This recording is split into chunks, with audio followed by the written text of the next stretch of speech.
Si Victor Wembanyama, mga idol, ay hindi lang isang normal na player sa NBA kundi isang revolusyon sa laro. Habang patuloy na binabago ni Wembanyama ang konsepto ng kung anong klaseng player ang tinatawag na big man, ipinapakita rin niya ang best qualities ng mga naunang henerasyon ng mga basketball legends. Sa kanyang unang taon pa lang, mga idol, malinaw na isang bagong era ng basketball ang hatid sa atin ni Wembanyama. Isa sa pinaka-impressive na tagumpay ni Wembanyama, mga idol, ay nang umabot siya sa kanyang 200 career 3-point noong December 21. Sa kanyang ika-94 na laro pa lang, naging ika-15 pinakamabilis na player si Wembanyama na umabot sa milestone na iyon.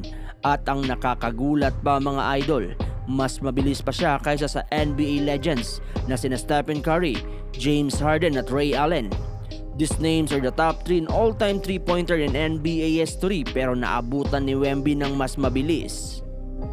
Bukod sa kanyang scoring, ang depensa ni Wembanyama ay isa rin sa mga pangunahing dahilan ng kanyang pag-angat sa parehong laro kung saan umabot siya ng 200 3-pointers. Itinala niya ang isang bagong franchise record para sa San Antonio Spurs na 62 na magkasunod-sunod na laro na may block siya. Bago pa iyon, mga idol, si David Robinson ang may hawak ng record na may 61 at 55 consecutive games with a block.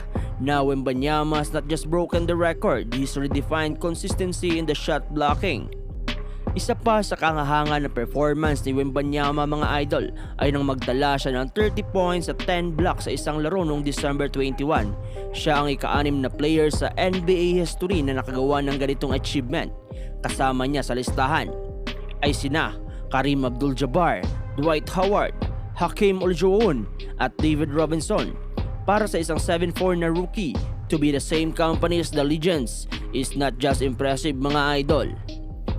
Ang mga pangalan na kabilang sa listahan na ito ay nagpapakita ng level ng dominance na kayang maabot ni Wembanyama. David Robinson: these are kinds of players that define what it means to be an elite 2 player in the NBA, mga idol, na kayang umiscore ng 30 points while blocking shots.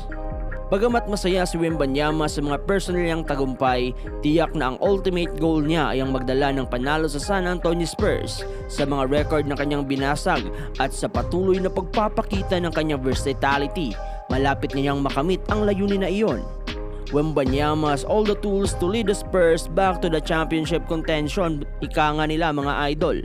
Habang patuloy na nag-i-evolve ang laro ng NBA, si Wembanyama ang magiging mukha ng bagong panahon ng basketball, isang era kung saan ang laki, kakayahan at versatility ng isang player ay hindi lang limitado sa kanyang natatanging kombinasyon na skill set.